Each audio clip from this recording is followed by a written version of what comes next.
Evening everyone. तो हम लोगों ने लास्ट टाइम मराठा शुरू कर दिया था।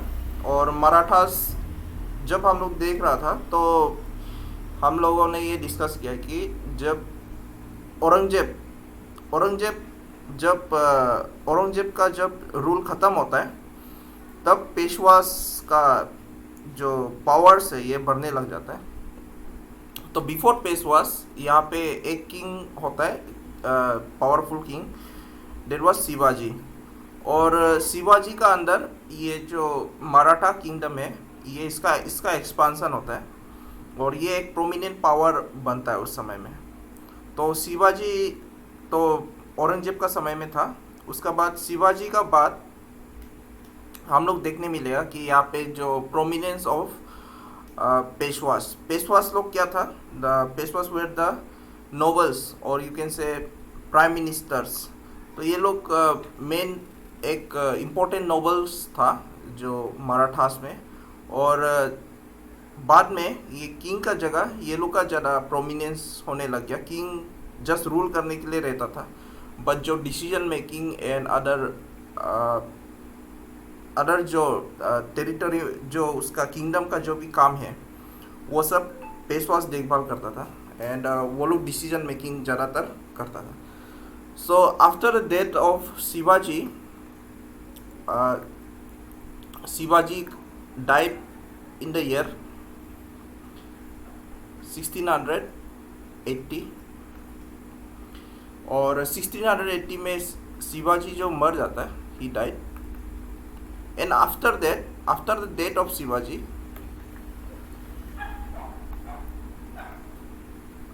डेथ ऑफ शिवाजी, यहाँ पे इसका दो बेटा होता है। देयर उसका to sons.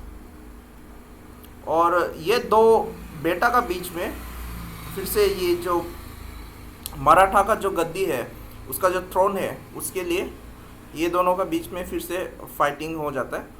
And there is struggle between this two son. और ये सन रहता है, एक का नाम था राजा राम वन और दूसरा का नाम संभाजी। संभाजी और यू कैन से संभाजी महाराज। इसको कोई कोई जगह पे संभाजी महाराज भी बोला है।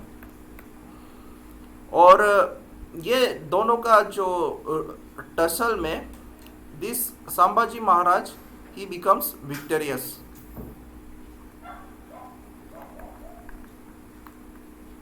he become victorious और he defeats Rajaram, he is defeated। तो इसका बाद 1689 जो ये संभाजी है, Sambhaji is killed by Aurangzeb. और उसको मारने का बाद वो लोग का कैपिटल था Raigarh is captured by Aurangzeb. ठीक है, इसमें Sambhaji is killed.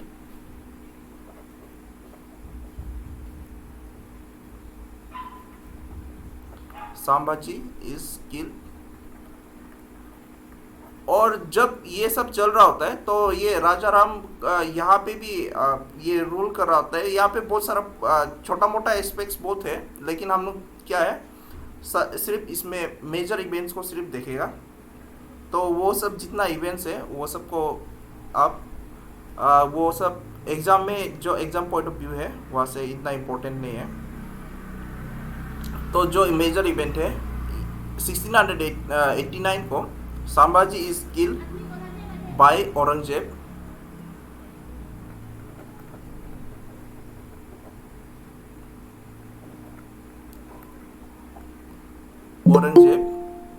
And occupy Raigarh. Raigarh क्या था इससे पहले बताया था। Raigarh was the capital of Marathas capital was Raigarh. And after that he जब उसको मार देता है उसका बाद उसका बेटा होता है, संभाजी का बेटा, son of Sambhaji, son of Sambhaji Maharaj, जिसका नाम, उस name is Shahu. Okay, Shahu. और शाहू को इम्प्रिजन कर देता है, ही इज इम्प्रिजन। इम्प्रिजन मतलब एक आप उस समय में डायरेक्ट काल कोठरी में डाल देता है, ये नहीं है, बट उसको अपना टेरिटोरी में जाने नहीं देगा और औरंगजेब उसका देखभाल करेगा, ये ऐसा टाइप का एक अरेंजमेंट था। और औरंगजेब जो ये शाहू महाराज को, शाहू को जो संभाजी का बेटा था, उसको एक मराठा का एक एयर डिक्लेयर कर देता है। Heir is the candidate for the kingdom, ठीक है, candidate for the throne is called heir. Heir का स्पेलिंग जो HEIR है, उसको हेयर प्रोनाउंस नहीं करते, तो heir, he is imprisoned and declared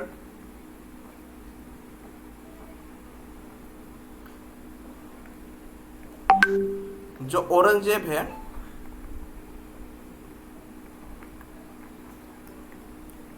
he declared that the Shahu is the legal heir of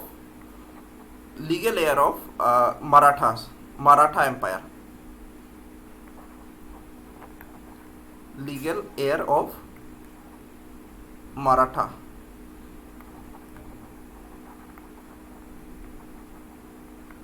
Empire। And during this time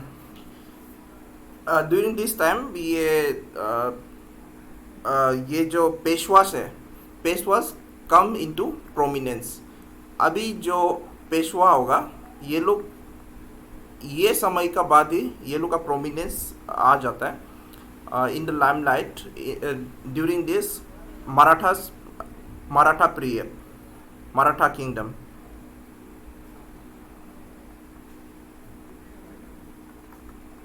into prominence during this time।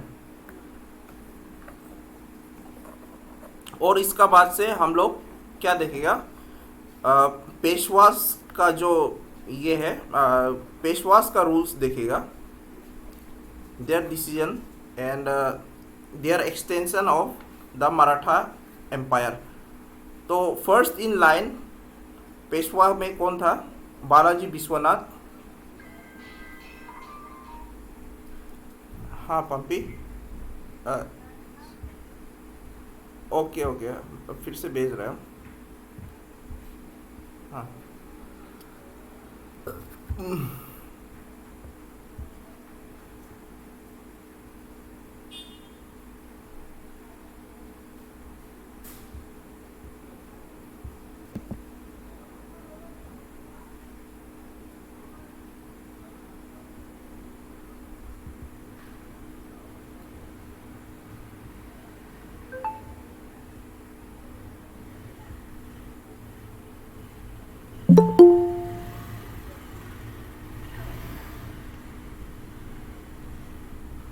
Okay, तो हम लोग यहाँ पे ये डिस्कस कर रहा था जो अभी आया, यहाँ पे जब शिवाजी मर जाता है तो उसका 2 बेटा होता है एंड 2 सन्स वेर, जो शिवाजी का 2 sons were Raja Ram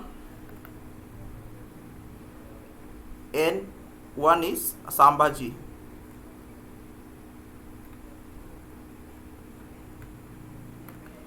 and Raja Ram और संभाजी का बीच में जो किंगडम के लिए यहाँ पे एक स्ट्रगल छिड़ जाता है और इसमें संभाजी बिकम्स विक्टोरियस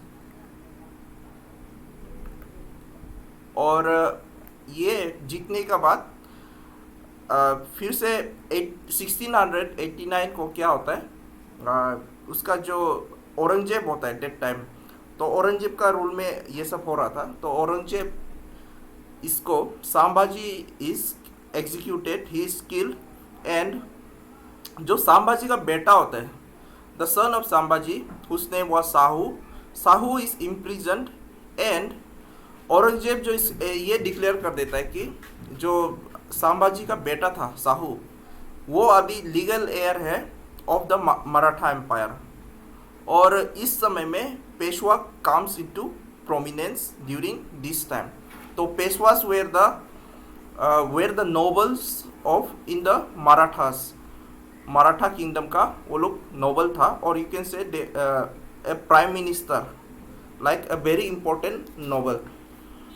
तो यहाँ से हम लोग पेशवास का प्रोमिनेंस देखता है। और first in line is Balaji Vishwanath.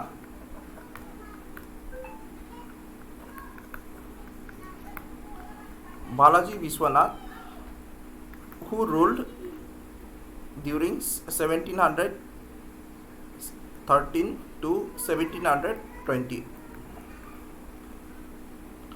तो बालाजी विश्वनाथ का जो रूल है, इसमें बाद में ये साहू ही ये किंग बन जाता है, ठीक है। यहाँ पे दो स्ट्रगल होता है, एक जीजाबाई करके उसका ये दो जो दूसरा साइड में था उसको हरा देता है, and Sahu becomes the king, और उसका जो पेशवा है, पेशवा बिकम्स पेशवा में ये बालाजी विश्वनाथ ये पेशवा बनता है।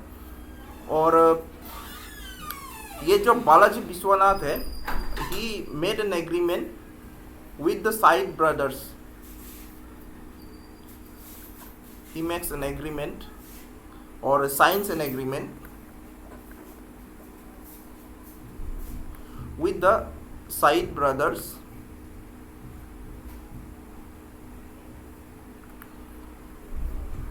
साइड ब्रदर्स आपको याद होगा, the king makers, who are the king makers आपको याद होगा।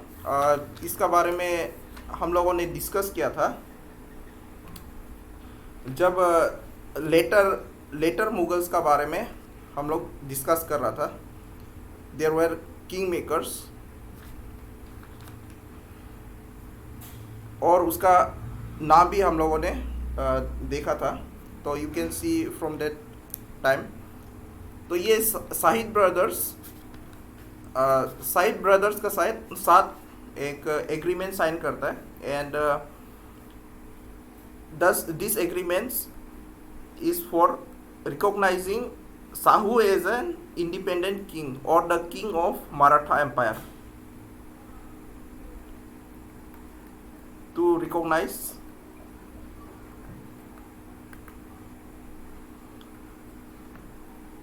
Sahu as the king of Maratha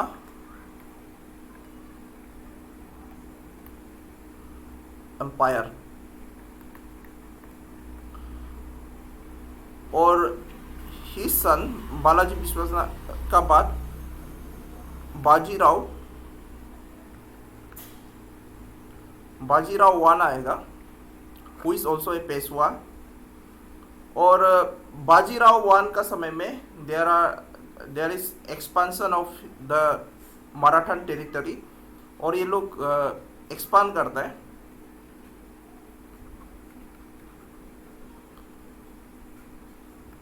towards Malwa plateau and Gujarat.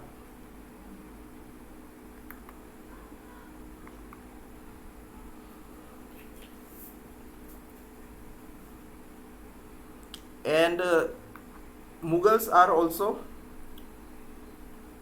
को कंपेल करता है कि इस समय में ये लोग को जो टैक्स है, चौथ है, वो देना है। मुगल्स से ये चौथ क्यों मांगता था? बिकॉज ये लोग का जो थ्योरी था कि ये जहाँ पे मुगल्स राज कर रहा है, that can be invaded by these Marathas, और वो इन्वेजन नहीं करने के लिए ही क्या है, वो लोग टैक्स ले रहा है, that is chauth. And an additional जो टेक्स्ट था डेट वाज सारदेशमुखी.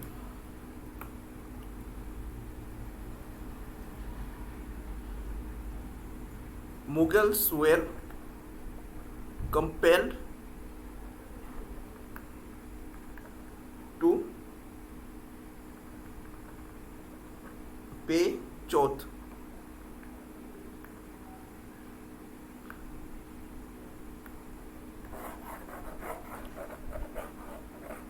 चौथ उसको आप चौथा भी बोल सकते हैं.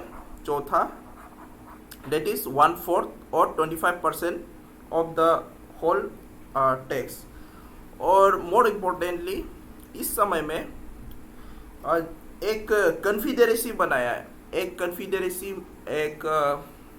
एक ग्रुप फॉर्म किया है with collection of all the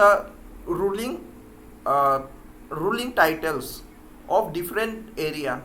तो ये सब जितना भी रूलिंग नोबल्स था ऑफ डिफरेंट एरिया, ये सबको एक साथ इकट्ठा किया इन द मराठा एम्पायर. तो they were he also formed a system of confederacy.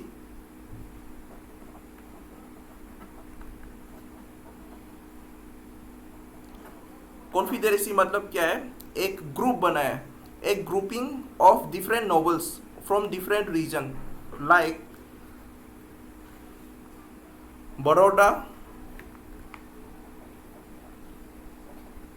Baroda में था गायकवाड़,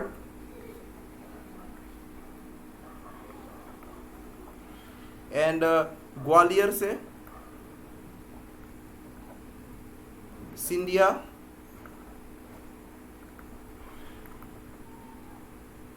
इंदौर से Holkar,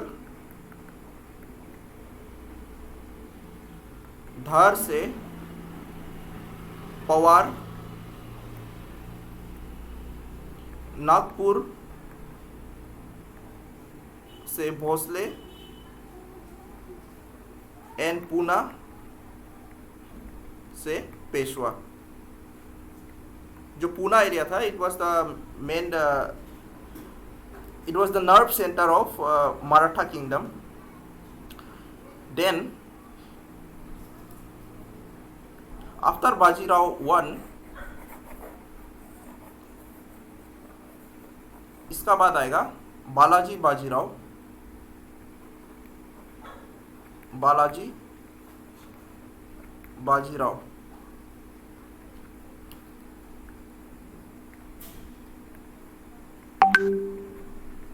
Balaji Bajirao.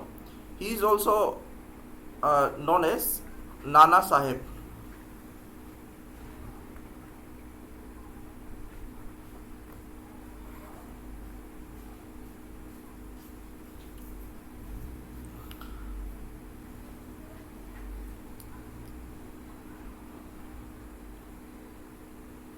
And after defeating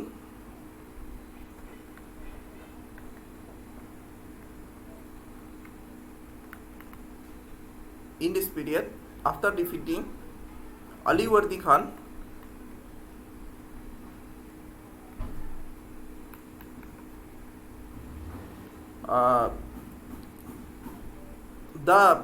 जो पूरा मुगल का एरिया था उस समय में, जो इंडियन सब कॉन्टिनेंट था, उसका 1/3 जो पूरा मराठा का समय में हो गया था during Balaji Bajirao. The 1/3 of Indian सब कॉन्टिनेंट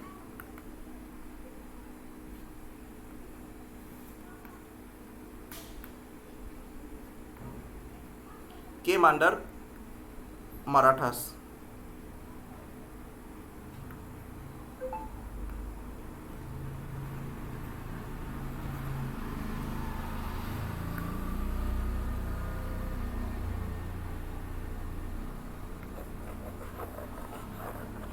और जो सारदेशमुखी था, उसका वो कलेक्ट करने से मतलब एक ये था कि मतलब दूसरा साइड से, from the side of Marathas क्या है, जब कोई फॉरेन इन्वेजन करेगा तो क्या है, वो लोग को प्रोटेक्शन देना होगा या तो वो लोग को कुछ सपोर्ट देना होगा to the Mughals.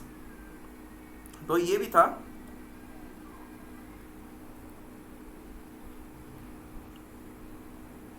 Alivardi Khan जो बंगाल का नवाब था, ठीक है, ये Nawab of Bengal, Alivardi Khan was the Nawab of Bengal.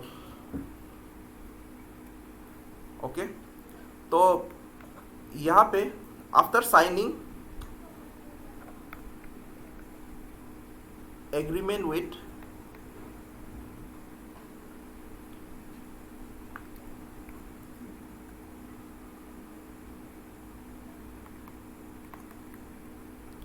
Ahmad Shah, Ahmad Shah was the son of Mohammad Shah. Mohammad Shah का जो उसको टाइटल दिया था, what was that? It was Mohammad Shah Rangila, Mohammad Shah Rangila, to protect Mughal empire.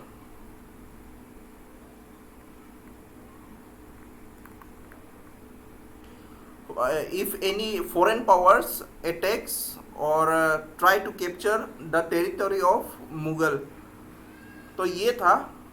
और इस समय में जो नॉर्थ वेस्ट फ्रंटियर था, नॉर्थ वेस्ट प्रोविंस था, north west province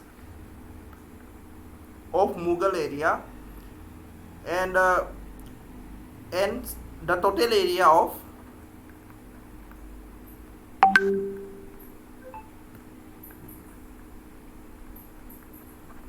Ajmer and Agra also।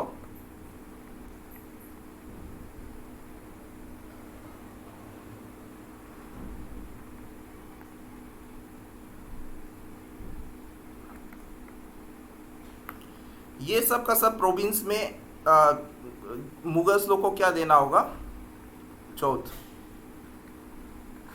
ठीक है।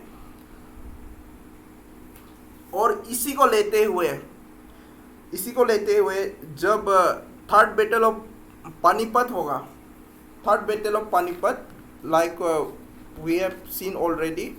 तो थर्ड बैटल ऑफ पानीपत में क्या था, ये कौन लड़ा था, it was the not the Mughals but the Marathas.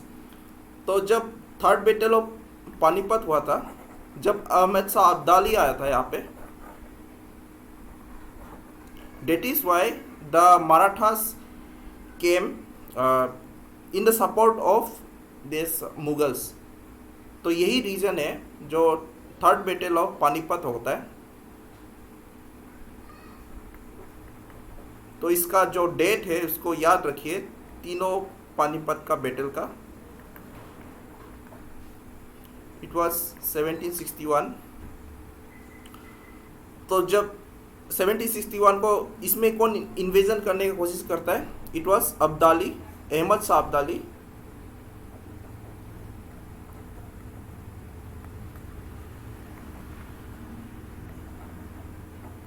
And इसको जो मुगल का जो टेरिटरी है, it is defended by the Marathas. तो इस समय में पेशवा बालाजी बाजीराव था, तो उसका बेटा, ठीक है, बेटा was his son was leading the army and his name was Sadashiv Rao भाव।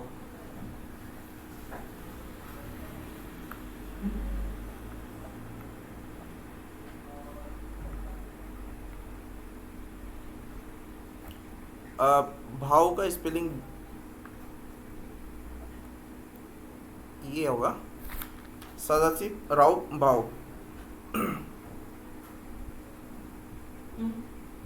एंड सदाशिव राव भाव इस समय में he dies in the battle,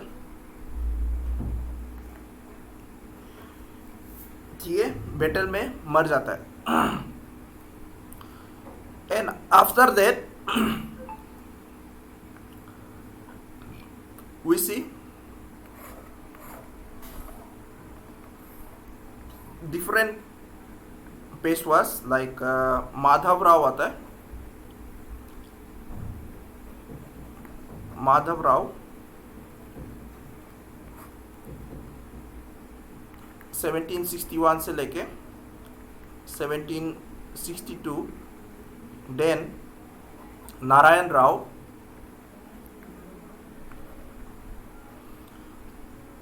1772, और यहाँ पे जो मराठा का पावर है ये डिसइंटीग्रेट होना शुरू होता है इस समय से, ठीक है। इसमें पूरा ये लोग का पावर डिसइंटीग्रेट होना शुरू होता है।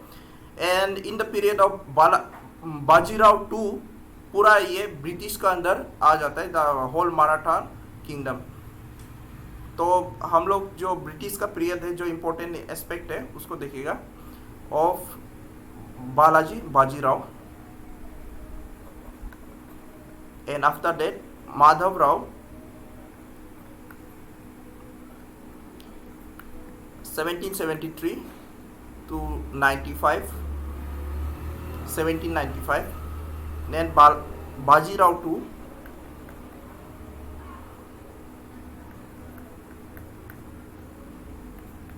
1795 to 1881, not 81, 1818,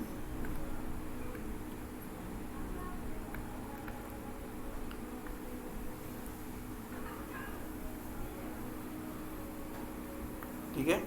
और ये Balaji Bajirao two, not Balaji Bajirao two का समय में ये पूरा जो एक सिस्टम था सब्सिडियरी एलायंस बाय वेलेस्ली, तो ये सब्सिडियरी एलायंस का अंदर आ जाता है मराठा, और धीरे धीरे ये मराठा किंगडम पूरा ब्रिटिश का अंदर चला जाता है।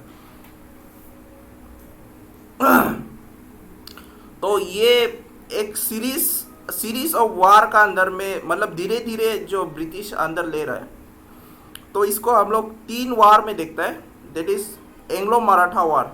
And Anglo Maratha wars are 3 in number. तो फर्स्ट एंग्लो मराठा वार, ये एक ही वार नहीं है, ठीक है, ये एक बैटल नहीं है, बट ये सीरीज ऑफ बैटल है। This is a war, series of battle होता है इसमें एक एंग्लो एक वार का अंदर। एंग्लो मराठा वार, जो ये बहुत स्ट्रेस एक पीरियड ऑफ टाइम में होता है।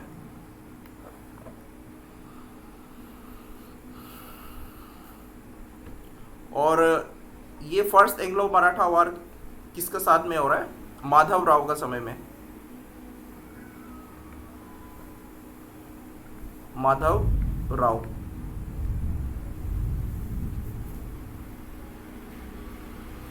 और ये जो फर्स्ट एंग्लो मराठा वार है, इसका फर्स्ट वार में ये मराठास जो जीतता है in the first Anglo Maratha war, ठीक है। जो कन्फिडेरेसी होता है, कन्फिडेरेसी हुई है इस डिस्कस अर्लियर, जो एक फैमिली का एक पूरा ग्रुप था, एक नोबल फैमिली का एक ग्रुप था, that confederacy, the Maratha कन्फिडेरेसी,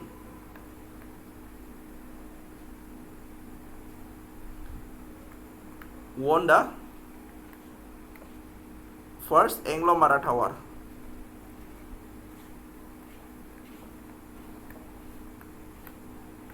and इसका बाद एक ट्रीटी साइन होता है, that is treaty of Salwai.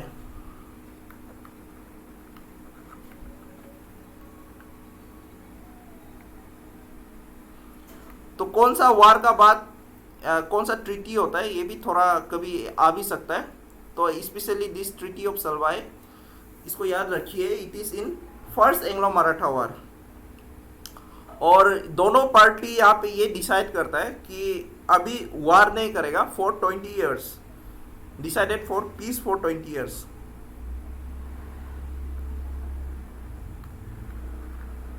Decide to maintain peace for 20 years,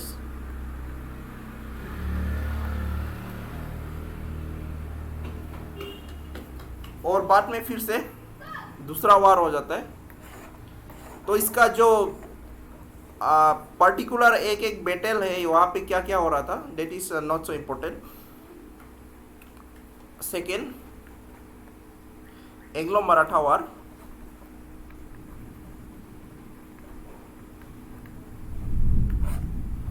और एंग्लो मराठा वार में यहाँ पे बाजीराव 2 होता है,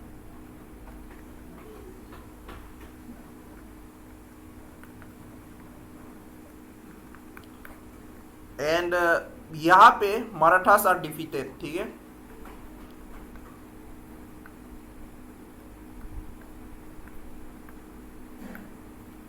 और इसमें एक ट्रीटी साइन होता है, that is treaty of basin.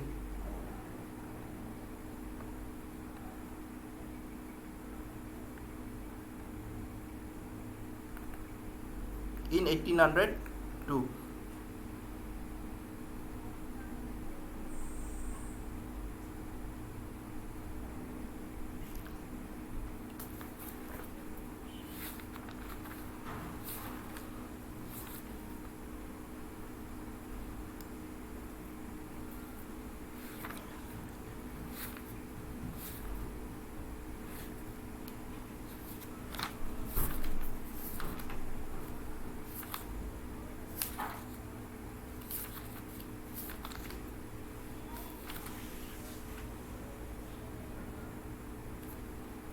इसमें ये डेट मैच नहीं कर रहा है, डेट इज आई उसको चेक कर रहा था।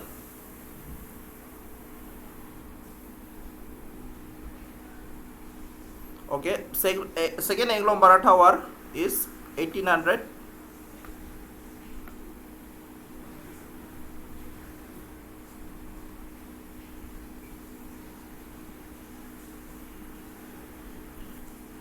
ठीक है, सबको सुनाई दे रहा है? Am I audible? ओके, तो second Anglo Maratha war, it is in 1780 to 84।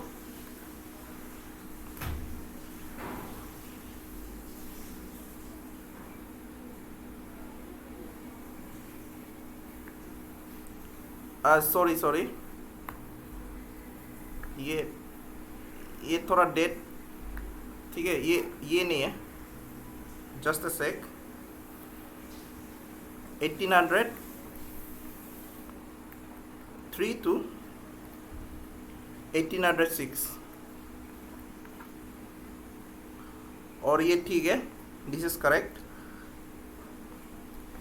थोड़ा कंफ्यूज हो गया था, इट्स ऑल राइट, ठीक है। हम फिर डबल चेक कर दिया, ठीक है, ये ठीक है और ये भी ठीक है।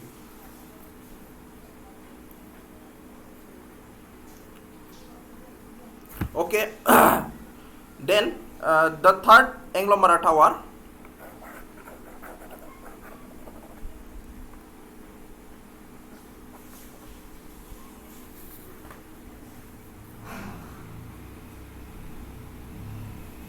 थर्ड एंग्लो मराठा वार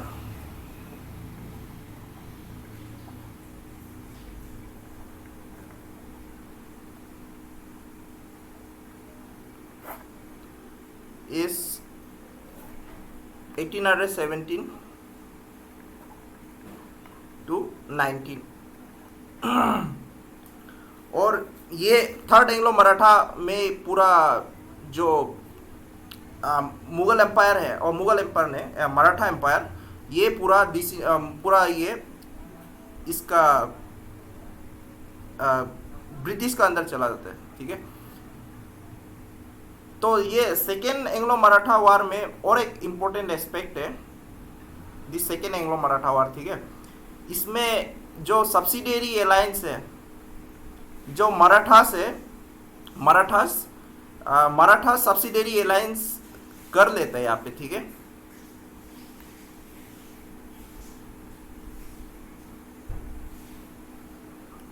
एग्री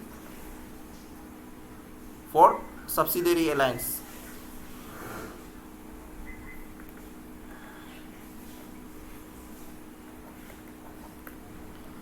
सब्सिडरी अलायंस क्या था, you need to know about this. तो सब्सिडरी अलायंस में ये होता था कि ब्रिटिशर्स का जो आर्मी है, ब्रिटिशर्स का आर्मी का कुछ ट्रूप्स आपका किंगडम में अपॉइंटेड रहेगा। They will be appointed in the kingdom of that particular kingdom who has done A subsidiary alliance with the East India company. तो वो ब्रिटिशर्स का वो टुकड़ी जो ट्रूप्स जो रहेगा वो किंगडम का अंदर, और जो भी किंगडम अगर किसी से एग्रीमेंट कर रहा है या कुछ डिसीजन ले रहा है, then it has to consult the East India company और the Britishers for that matter.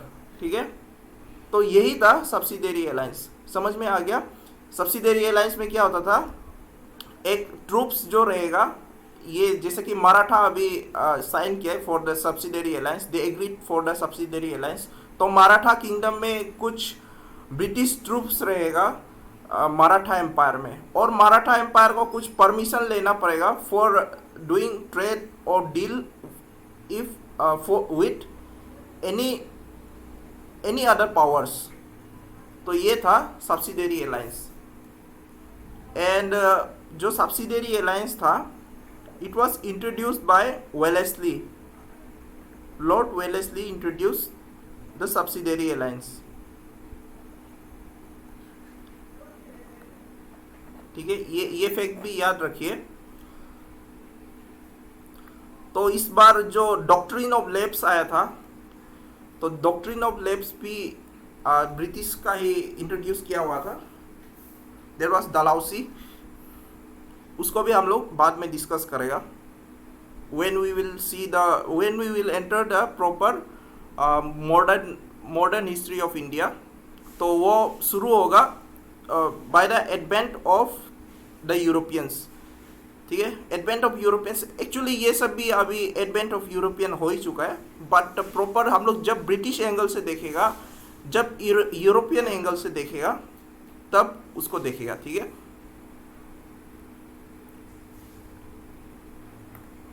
यहाँ पे एक्चुअली ब्रिटिश एंटर कर चुका है, और ये लोग गवर्नेंस में भी अभी ये लोग को हथियार है। तो it is a part of, अभी जो पढ़ रहा है, this is also A part of modern India only. लेकिन अभी हम लोग क्या है, इसको एज ए होल देख रहे हैं। तो थर्ड एंग्लो मराठा वार में, ये सेकेंड एंग्लो मराठा वार में सब्सिडरी अलायंस हो गया था। ठीक है,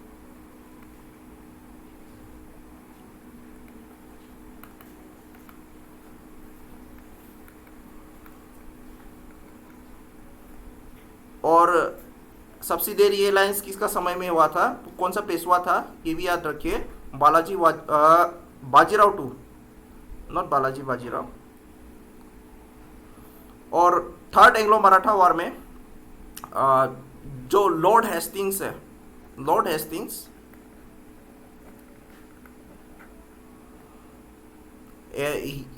वो ही moves against the Marathas.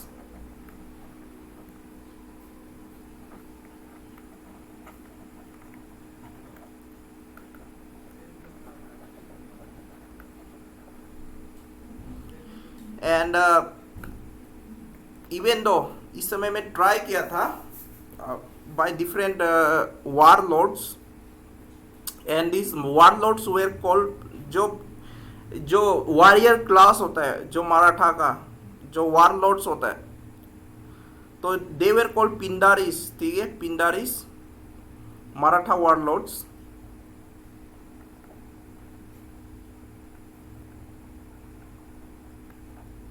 They are called Pindaris।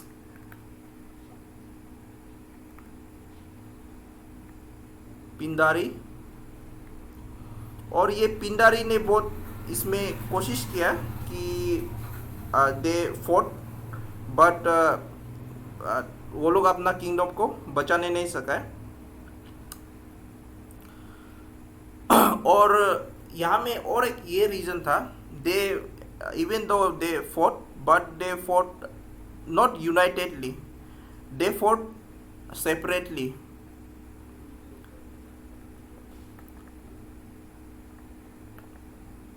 और वहाँ पे कुछ एक क्या बोले यार, उसका तालमेल नहीं था उस समय में। तो इसी के कारण इसी का कारण क्या है कि एक एक वारलॉर्ड को जीत जाता है, मतलब एक जो वार करने वाला ग्रुप है एक को जीत जाता है, फिर दूसरा को जीत जाता है। लाइक वाइज दोनों का बीच में कोऑर्डिनेशन नहीं है, तो एक को जीत जाता है एक को जीत जाता है, ऐसे सीरीज करते करते करते करते वन वन बाय वन पूरा ब्रिटिश ये लोग को पूरा ख़त्म कर देता है। पिंडारिस को, पिंडारी का पावर को पूरा ख़त्म कर देता है। एंड आफ्टर दैट यहाँ पे पूरा ब्रिटिश का रूल पूरा चलने लग जाता है। ठीक है, तो ये था मराठास का history.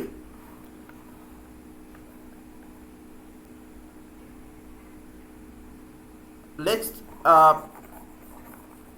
Do some MCQs।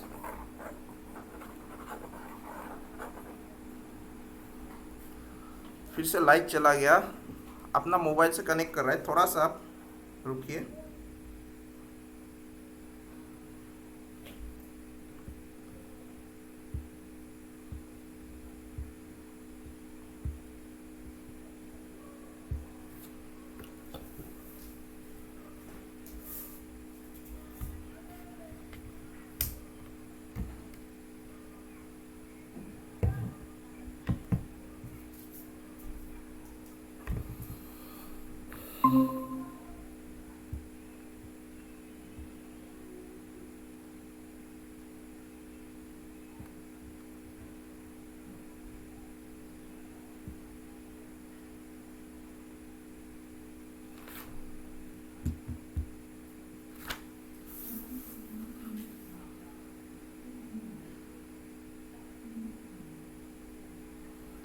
Okay, board दिखाई दे रहा है, मेरा आवाज़ सुनाई दे रहा है?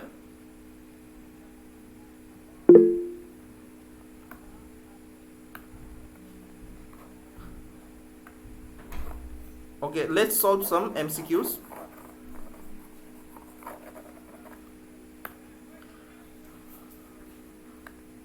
तो ये जो अभी मुगल से ज़्यादातर इसको हम लेके आए।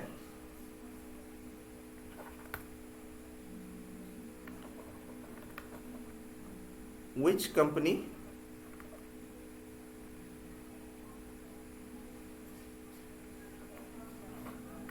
was authorized by Jahangir to set up a factory in Surat. Surat was the first factory, okay, by this company. The English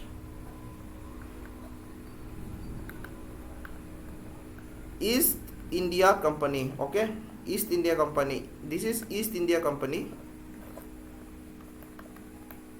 French East India Company. United East India Company और Portuguese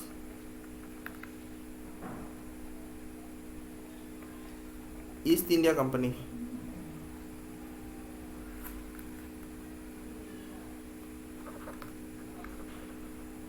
Who was the author of Humayun Nama?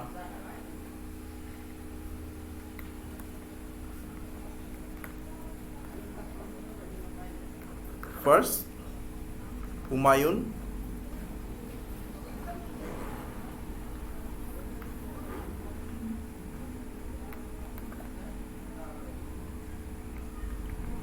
Gulbadan बेगम,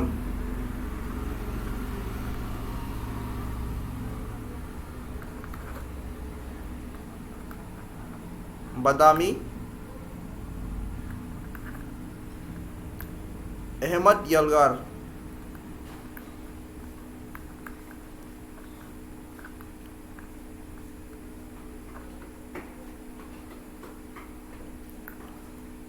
इसका थोड़ा सा wipe कर रहा है।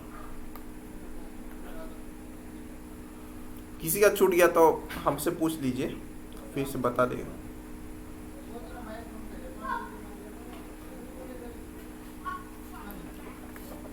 In the battle of Panipat,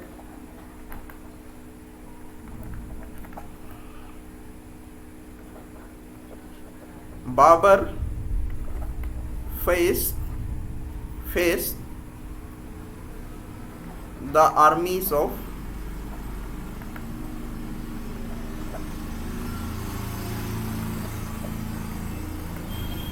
Jaichand, Hemu,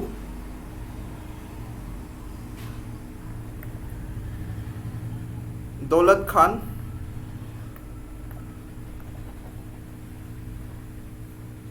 Lodhi और Ibrahim Lodhi.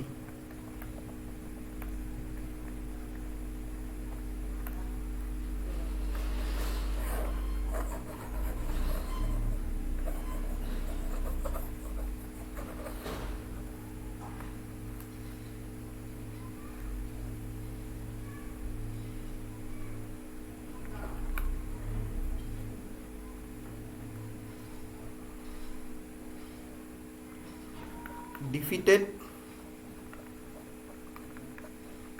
Humayun in Battle of Kannauj,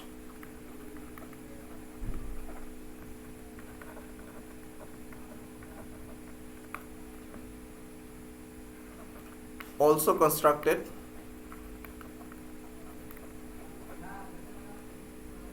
Purana Killa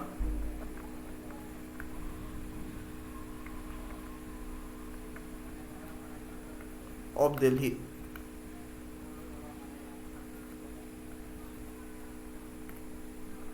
new Delhi और दिल्ली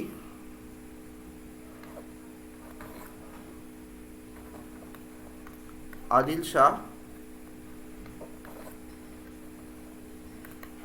मलिक कफूर,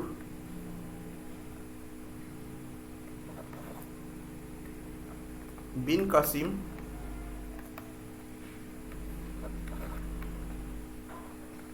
शेर शाह सूरी। इसमें आप अपना जो नोट्स है उसको मत देखिए,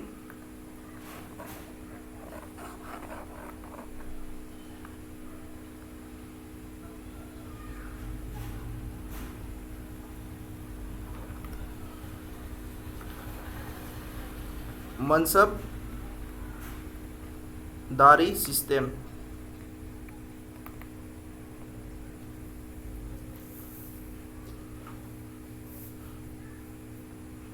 मनसबदारी सिस्टम जो अकबर निकाला था, ठीक है। It was founded by Akbar and mansabdar were. Question is mansabdar where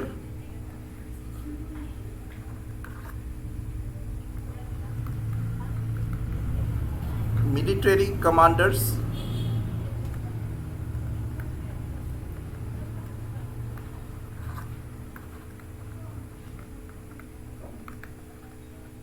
provincial governors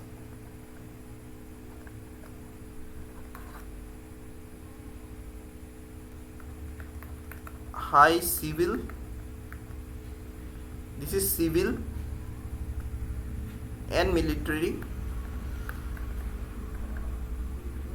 military spelling गलती है, LI होगा बीच में, उसको लिख लीजिए, ठीक है।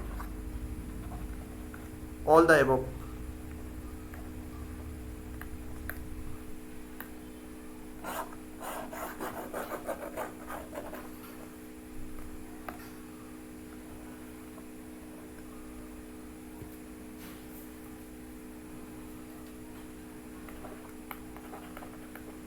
at the time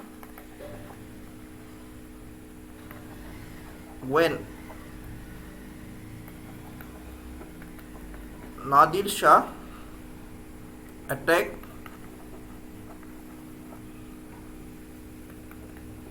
Delhi, the Mughal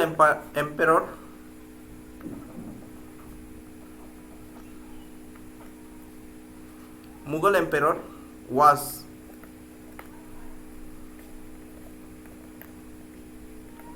Ahmad Shah. अपना नोट्स नहीं देखना है, ठीक है? जो याद है उससे करने की कोशिश कीजिए. Bahadur Shah,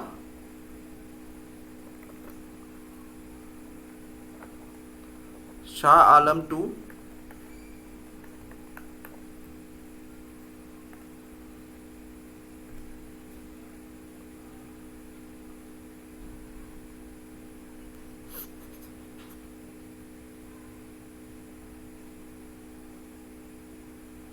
Shah Alam to,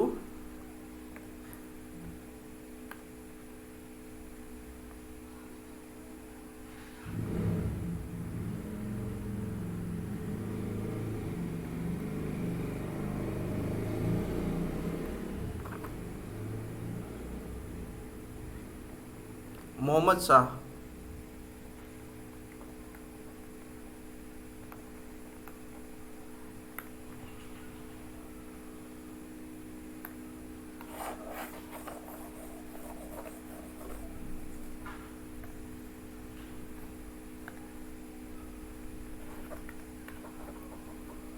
Where was Shivaji formally crowned as Chhatrapati?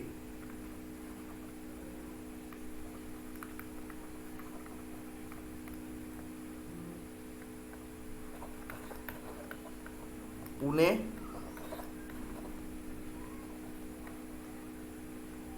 Kolhapur, Raigad, Ahmednagar. Ahmednagar,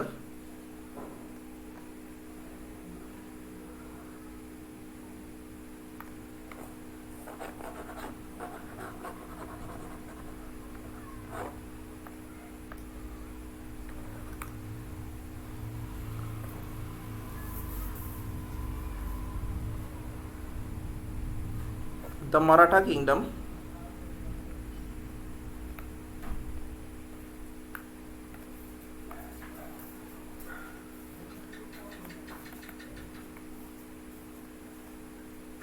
was founded by Shivaji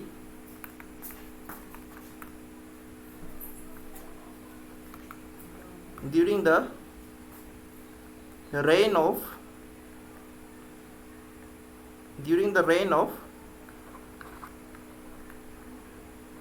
Muhammad bin Tughlaq,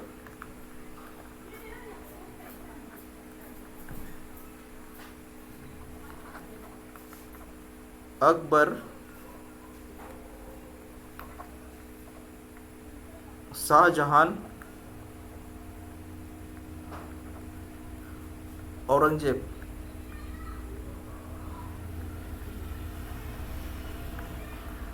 चलिए ये सब को सॉल्व कीजिए. 1 मिनट देगा आप लोग को. 7-2 हो रहा है. 7-3 में इसका आंसर देगा.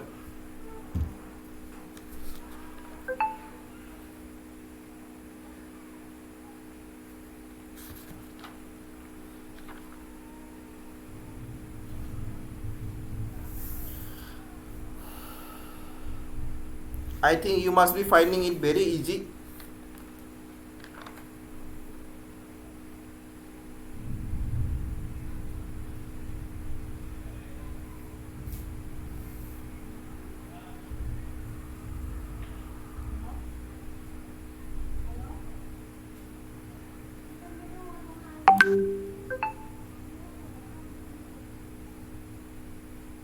Okay.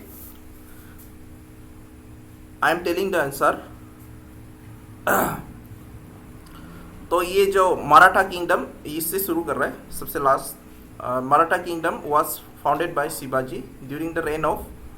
तो this question could be also could be asked as who was the contemporary of Shivaji, who was the contemporary of Shivaji, and it was Aurangzeb। अगर इसका जो जो फॉर्मेशन हुआ था मराठास का, अगर आप एक इसका जो फाउंडिंग स्टेज में देखिएगा, then it could be said that it was during Shahjahan period, because जो शिवाजी का पिताजी था that was Shahaji. Shahaji started as a commander in Ahmednagar, and that at the time it was under the Mughal rule was under Shahjahan, और वहाँ से शुरू होता है। But obviously the extension of the Maratha Empire and the empire itself formed under Shivaji. ठीक है, तो उसको डिस्कस कर लिया था। And where was Shivaji formally crowned as Chhatrapati. तो छत्रपति उसको तभी बोला है व्हेन जब उसने जो भी फोर्ट्स था, फोर्ट्स मुगल से जब वो अपना फोर्ट वापस जीत लिया था, then he was given the title of Chhatrapati in Raigad. ठीक है, and at the time when Nadir Shah attacked Delhi, the Mughal emperor was Mohammad Shah Rangila. And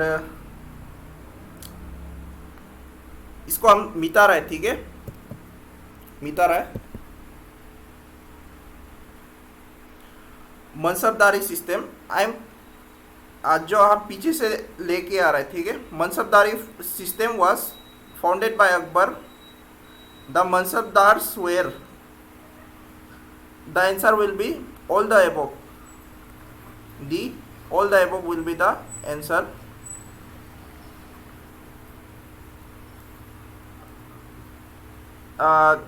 Defeated Humayun in the Battle of Kannauj, also constructed Purana Killa of New Delhi. It was Sher Shah Suri, the emperor of the Suri dynasty or the Sur Empire. It was Sher Shah Suri, so it will be D. The Battle of Panipat, it is only given the Battle of Panipat, not given the numbering, the series like second or first or third।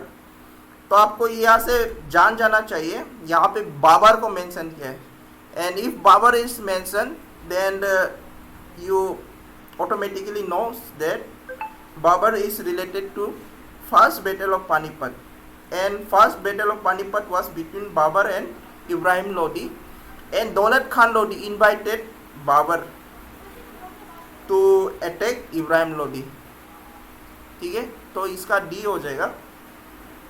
In the battle of Panipat, Babur faced the army of Ibrahim Lodi. Who authored the Humayun Nama? ठीक है, who was the author of Humayun Nama, or who authored Humayun Nama? You could say that, and it will be Gulbadan Begum. She is also known as Gulbadan Bano Begum. Okay. If Bano Begum is added in her name, it is the same person. He is also said as Gulbadan Bano Begum or Gulbadan Begum. So it will be B. Humayun's tomb also has been commissioned by her. ठीक है, गुलबादन बानो बेगम ही उसका Tom को भी बनाने में उसको commission किया था। तो ये बात भी याद रखिए. And which company was authorized by Jahangir to set up a factory in Surat? That is East India Company. ठीक है, ईस्ट इंडिया कंपनी जो कैप्टन हॉकिंस आया था उसमें जहांगीर का कोर्ट में captain Hawkins, we saw that. And captain Hawkins जो क्या है, सूरत में first time English India company अपना फैक्ट्री बनाता है. तो जो भी कंपनीज आएगा, यूरोपियंस आएगा, वो लोग फर्स्ट फैक्ट्री बनाएगा. एंड वो फैक्ट्री जो एक गोदाम जैसा होता है वो जगह जहाँ से वो लोग अपना ट्रेड सामान वहाँ रख के वहाँ से ट्रेड करेगा. चाहे वो अपना कंट्री यूरोप ले जाएगा या तो या यूरोप से जो सामान लेके आएगा वो फैक्ट्री में रखेगा. इट वाज काइंड ऑफ ए गोदाम. तो वो था फैक्ट्री. एंड ब्रिटिश का जो फर्स्ट फैक्ट्री है वो सूरत में ही बना है. We will see that also. और यही था इसका, इट वाज सूरत. एंड जो कंपनी था it was East India company.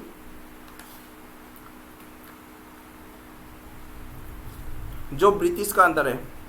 तो ब्रिटिश का जो कंपनी है it is called East India company.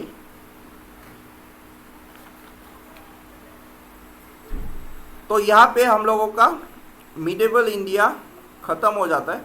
Even though जो मिडेवल इंडिया में हम लोग डिस्कस किया है, जो एंग्लो मराठा वार, तो वो सब एक्चुअली मॉडर्न का अंदर ही आ जाता है. तो वो सब ब्रिटिशर्स ही कर रहे हैं. बट हम लोग जो अभी जो यूरोपियन पॉइंट ऑफ व्यू से देखेगा, जब वो लोग आया है क्या क्या हुआ वहाँ पे, तो इसको हम लोग बोलता है एडवेंट ऑफ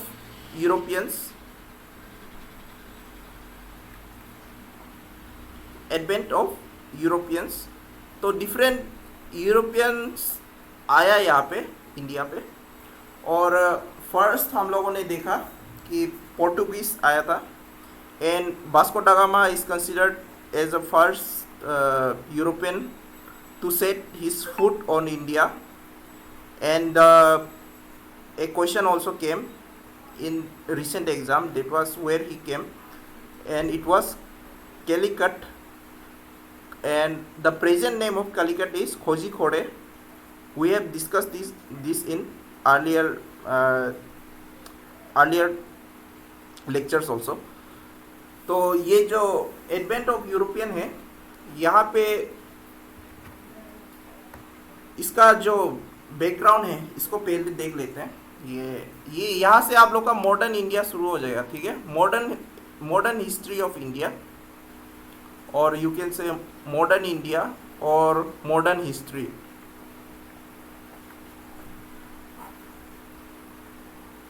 जो मॉडर्न बोलता है, मॉडर्न बोलने से ये जो present day after the period of post independent period, इसको सोचता है. But that is called the contemporary history.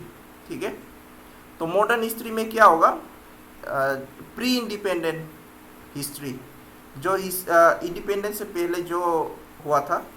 तो मोस्ट ऑफ द क्वेश्चन जो भी आप एग्जाम में देखेगा, तो most of the questions comes from this period.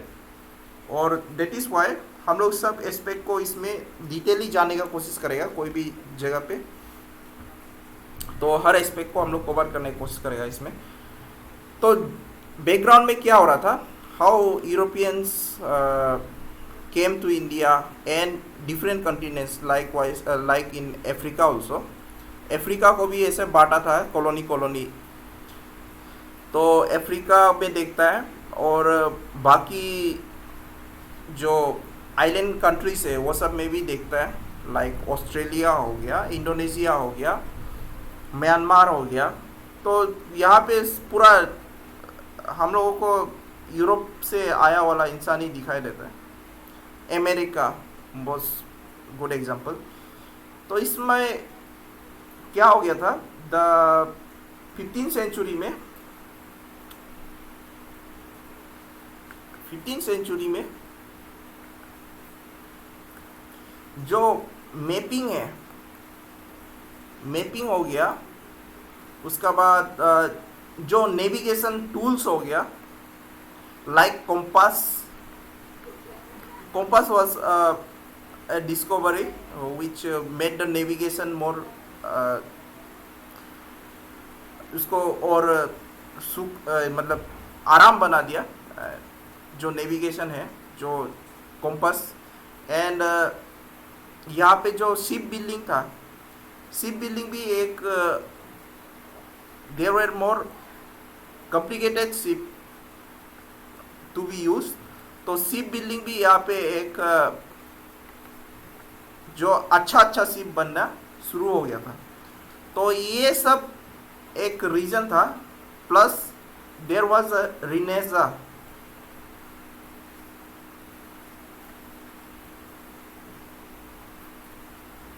Renaissance, तो रिनेसा को हम लोग क्या देखता है as a spirit of adventure.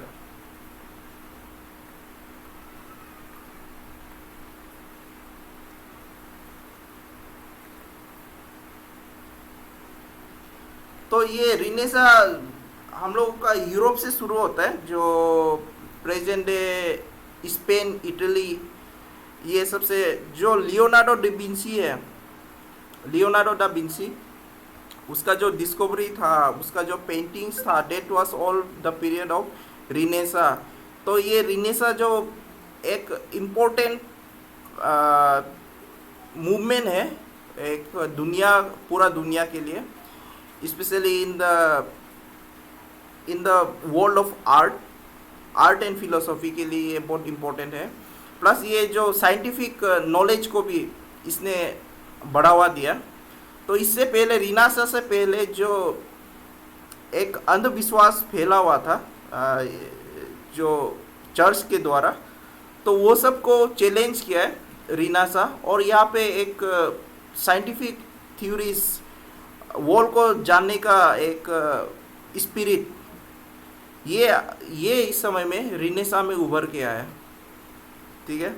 और रिनेसा को लेके ही बाद में क्या हो गया हम लोग का, जो फर्स्ट हम लोग का फ्रेंच रिवोल्यूशन क्या हुआ था, जो रिनेसा का जो थिंकिंग हुआ था, उसी का वजह से हम लोग का फ्रेंच रिवोल्यूशन भी देखने को मिलता है. तो ये एक ऐसा मूवमेंट था ये, जो पूरा दुनिया को एक फिर से एक नया लेंस से देखने का कोशिश किया यहाँ पे. और जो कोलंबस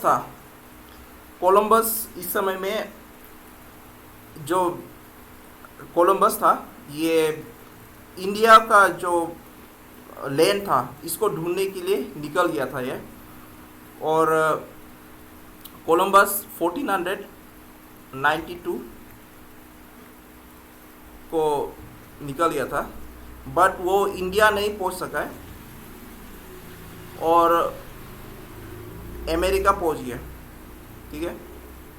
तो कोलंबस इज फ्रॉम इटली, और ये क्वेश्चन जीके में आ सकता है. और इसका बाद ही हम लोग क्या देखता है, 1498 को कोलंबस का बाद वास्को दा गामा इंडिया पहुंच जाता है, जो कि फर्स्ट यूरोपियन होता है फ्रॉम पोर्टुगल.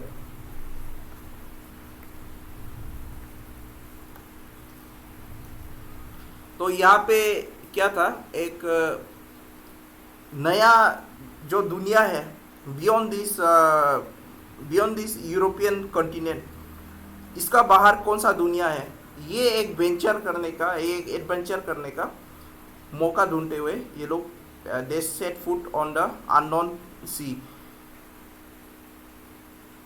और इसका बाद 17 to 18 सेंचुरी, यहाँ पे हम लोग क्या देखते हैं, पूरा दुनिया में एक ट्रेड रूट बन गया था.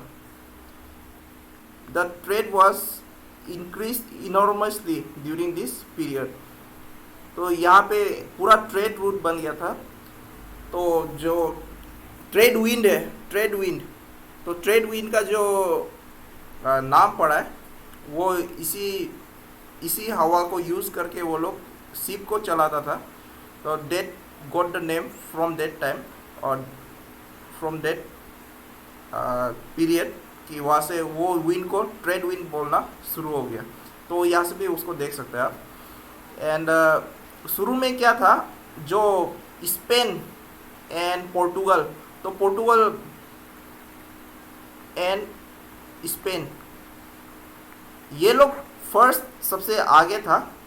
ये लोग डोमिनेट करता था, ये जो मार्केट है, जो ट्रेड है, इसको डोमिनेट करता था। फर्स्ट तो जस्ट ट्रेड था, बाद में ये लोग स्लेव ट्रेड शुरू कर दिया।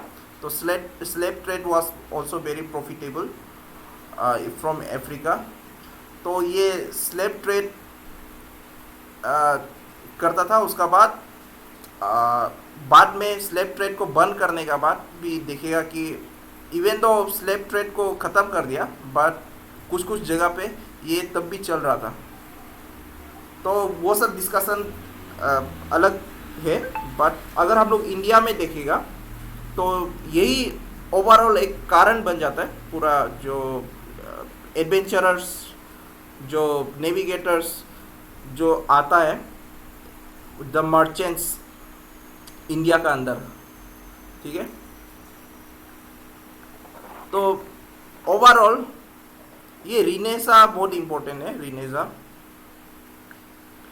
रिनेसा का जो माइकल एंजेलो है, Michael Angelo and da Vinci is a very important artist during this renaissance. और भी है,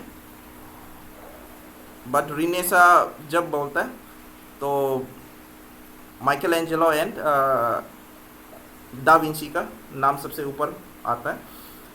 तो हम लोग शुरू में क्या देखा था, फर्स्ट जो पर्शियन था वो इंडिया में सबसे पहले आया, then the Greeks, then the Arabs,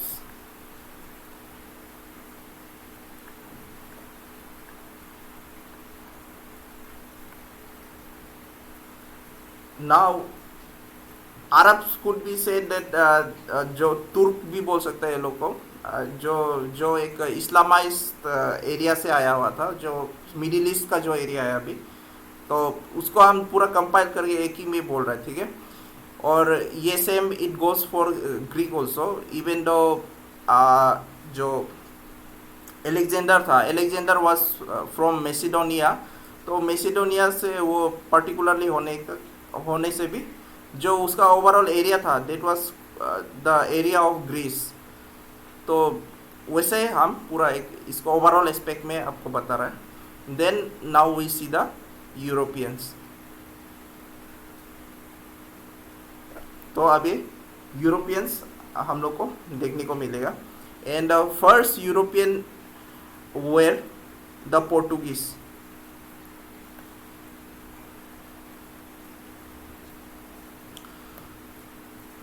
Portuguese were the first European, और Portuguese were the first and they were the last to leave.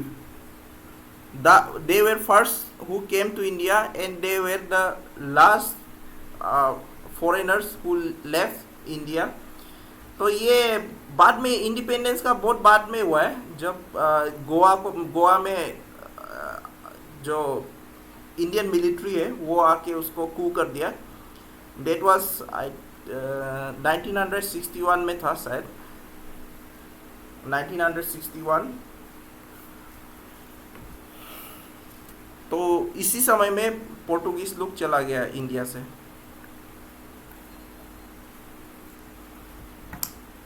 Now if we talk about Portuguese, the first Portuguese who came to India was Vasco da Gama.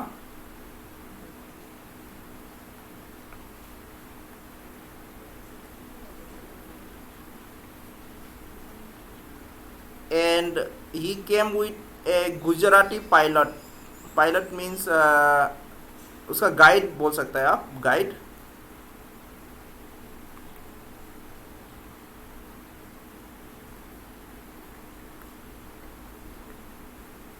And his name was Abdul मजीद।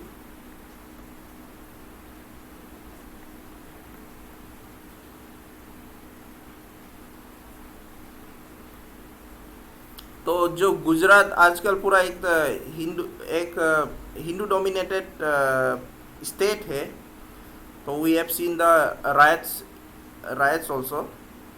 लेकिन ये यहाँ में जो Muslim population था वो पहले से ही बहुत स्ट्रॉन्ग था यहाँ पे भी। Like we can see from the example that दो जो मोहम्मद अली जिन्ना है, Mohammad Ali Jinnah belong to this Gujarat area. ठीक है, वो जस्ट ऐसे बता रहे हैं आपको। So let's see this, let's come to the point. तो वास्को दा गामा फर्स्ट आया at Calicut, and the present day name of Calicut is Kozhikode.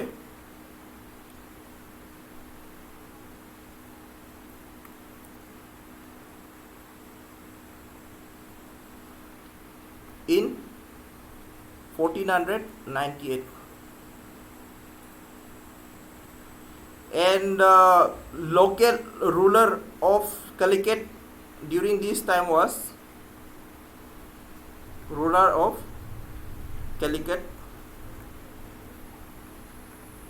Jamorin.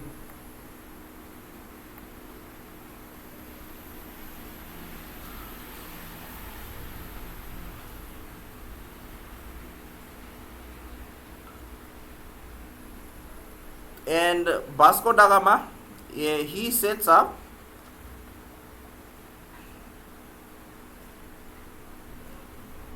his trading post or trading factory, or simply factory,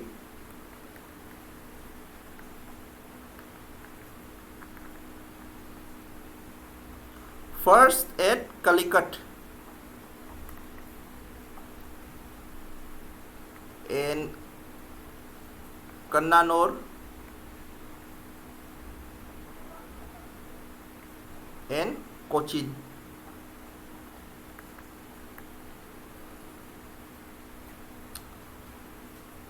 तो ये कुछ aspect है Portuguese का। Then इसका पीछे और एक इम्पोर्टेंट जो गवर्नर बनता है, governor for the for the Portuguese in India was Francisco de Almeida.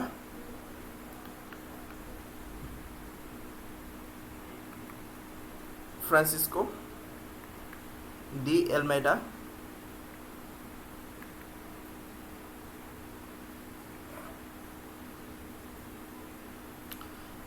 इसको जो किंग ऑफ पोर्टुगल है, इसको अपॉइंट करता है as a governor of India. He is the first governor of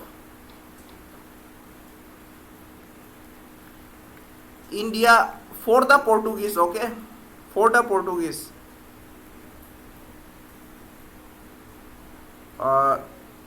you can say to protect the Portuguese interest. ये मत सोचिए कि ये पूरा इंडिया में जो या एक स्टेट का ये कुछ गवर्नर था, ऐसा नहीं है। He was the governor for the Portuguese in India.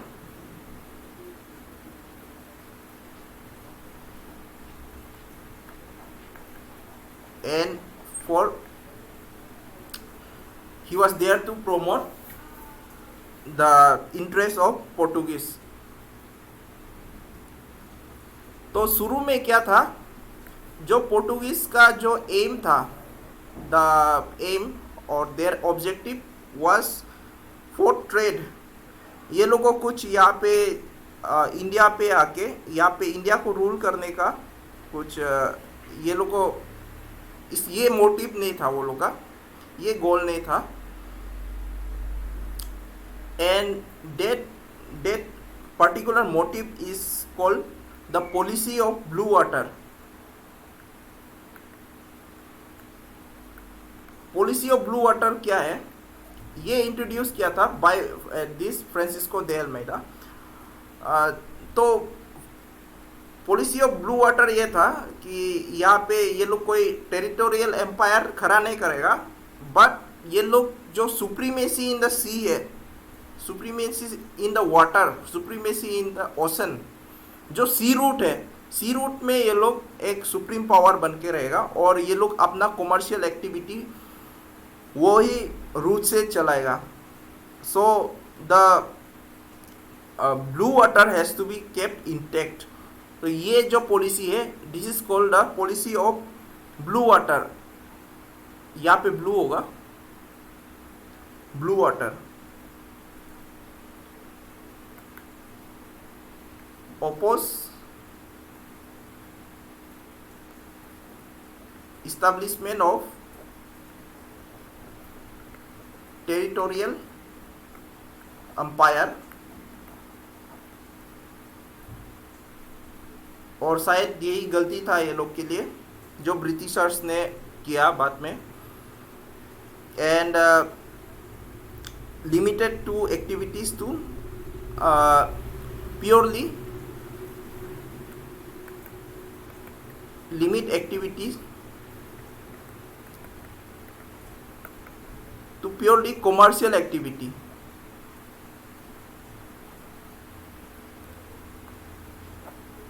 Commercial activity.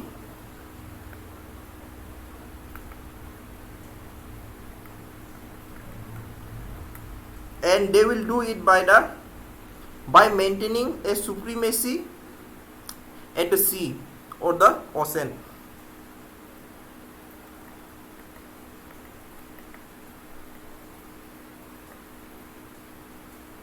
Supremacy at sea. तो ये था फ्रांसिस्को दा एल्मेडा का जो पॉलिसी था. एंड ये चीज़ याद रखना है, he was the first governor for the Portuguese in India. And the next important figure is Alfonso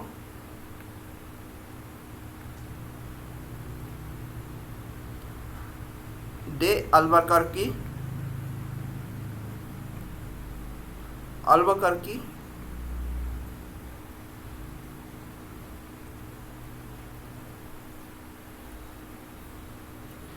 अल्बुकर्की जो ये है इन 1510 ये जो गोवा को अपना अंदर में ले लेता. He capture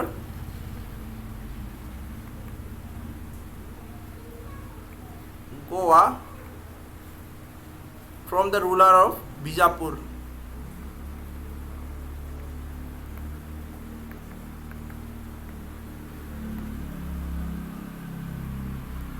Then next is Nino da Cunha. Nino da Cunha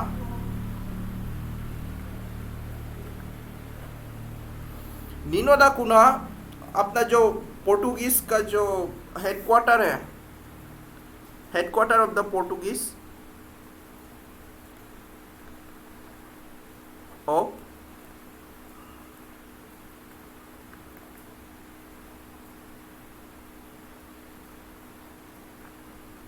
Portuguese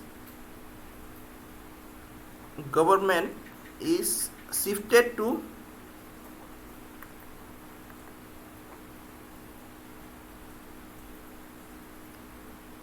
Goa from Cochin.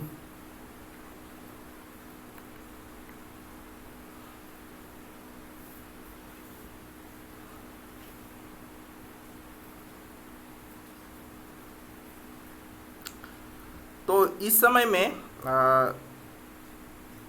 ये जो बहादुर शाह था, बहादुर शाह जो एक लोकल एम्परर था ऑफ गुजरात. तो ये with the help of this Portuguese ये क्या करता है, हुमायूं को चैलेंज करता है. ठीक है. और इसी के लिए ये इसलू को ये जो दमन एंड दीव है, बेसिन एंड दीव, ये एरिया इसलू को दे देता है कुन्हा का समय में.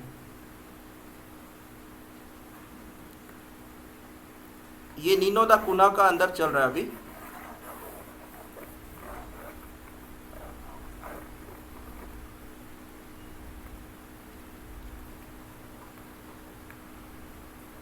बहादुर Shah, this is not the Bahadur Shah of Mughal, ठीक है, Bahadur Shah of Gujarat.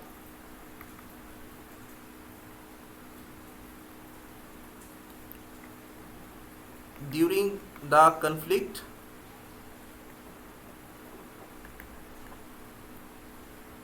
with the Mughals, that is Humayun,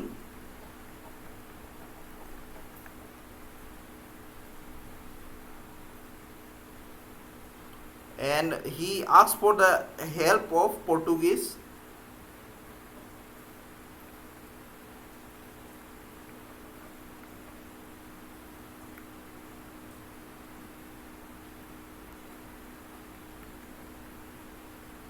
ये पी कैपिटल में होगा।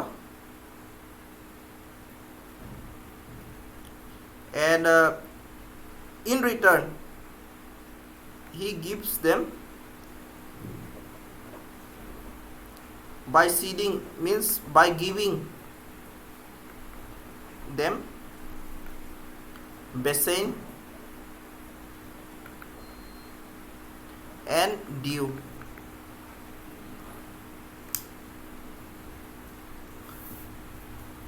और इसी का पीरियड में जो कुन्हा है, कुन्हा का पीरियड में ही they started to move to the Bengal area that is near the Hooghly river.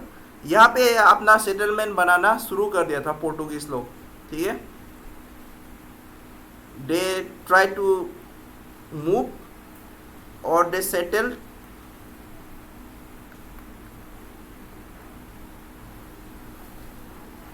near the Hooghly.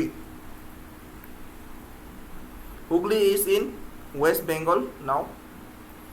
ये एक रिवर है वहाँ में, which is the distributary of Ganga. तो यहाँ पे ये लोग अपना इन्फ्लुएंस बढ़ाना शुरू कर दिया था ड्यूरिंग हिज पीरियड।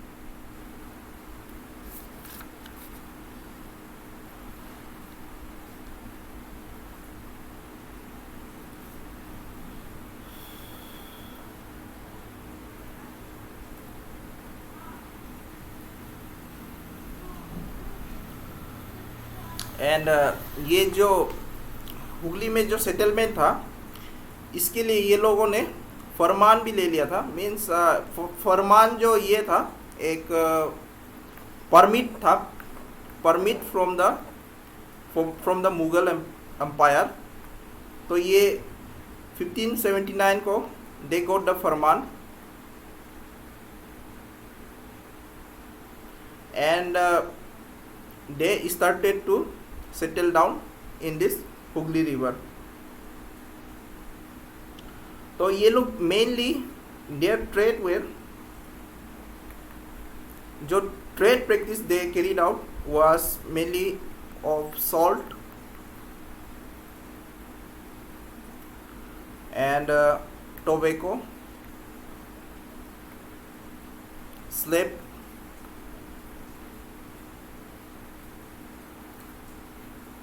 ट्रेड।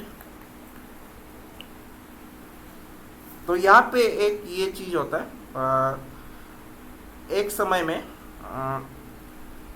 जो स्लेव ट्रेड है, स्लेव ट्रेड का समय में एक दो लड़की को, 2 girls are taken by the Portuguese, और that 2 girls happen to be the servant of 2 girls happen to be the servant of Mumtaz Mahal।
Just minute, ये थोड़ा बोर्ड लोडिंग हो रहा है।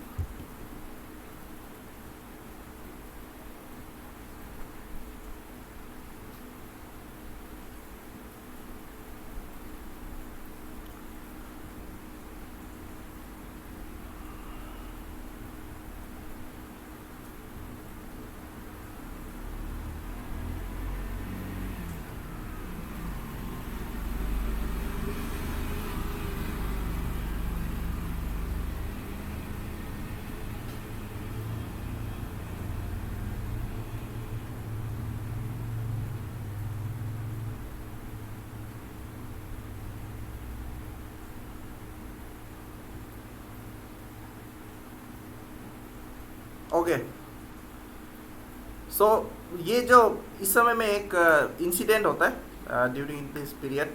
तो जो स्लेव ट्रेड का समय में यहाँ पे पोर्टुगीज लोग two girls are abducted and they happens to be the slaves और servants of Mumtaz Mahal. Mumtaz Mahal was a beloved Begum of Shahjahan. तो ये पता चलने के बाद Shahjahan orders his governor of that area. तो Shahjahan order the governor of that area who was Qasim Khan, and Qasim Khan ये लोग को वहाँ से भगा देता है, ठीक है। एंड यहाँ पे many of them are killed also during this period, or and 400 Portuguese are taken as a prisoner, and they are given a choice that they may convert to Islam or they may become slave। तो ये लोग को दो choice देता है, slave बन जाओ या तो इस्लाम कबूल कर लो। तो ये most of them convert to Islam. तो ये पीरियड जो होता है, this whole incident is called the siege of Hooghly, ठीक है। ये सीज ऑफ हुगली में ये लोग को जो पोर्टुगीज है ये लोग को यहाँ से ये जगह से भगा दिया, and dominance of East India company later comes. तो जब हम लोग ईस्ट इंडिया कंपनी को पढ़ेगा तो हम लोग इसको जो फिर से देखेगा होगा, बट यहाँ पे ईस्ट इंडिया कंपनी अपना जो नेटवर्क है, अपना जो फैला हुआ है टेरिटरी है, इसका जो वर्चस्व है इसको ज़्यादा फैलाना शुरू कर देता है। एंड दे जो पोर्टुगीज है, पोर्टुगीज लोग बाद में क्या है, जो गोवा का एरिया है, Goa and Daman and Diu, ये एरिया में ये लोग सिमट के रह जाता है, ठीक है। बिकॉज ये लोग क्या है, अपना जो ट्रेड है, ट्रेड में ही रहने देता है, उसको एक्सपेंशन करने का कोशिश नहीं करता है, but they remain in the Goa area. और वहाँ से वो लोग इतना इन्फ्लुएंशियल नहीं हो पाता है पूरा इंडिया में, like that of the English. तो ये था some of the aspects of Portuguese. और पोर्टुगीज का जो फर्स्ट गवर्नर है उसको याद रखिए, and governor who shifted who made the capital in the Goa, उसको भी याद रखिए, and Vasco da Gama also. तो ये था, और कल हम लोग दूसरा जो यूरोपियंस आए उसको स्टडी करेगा, ठीक है।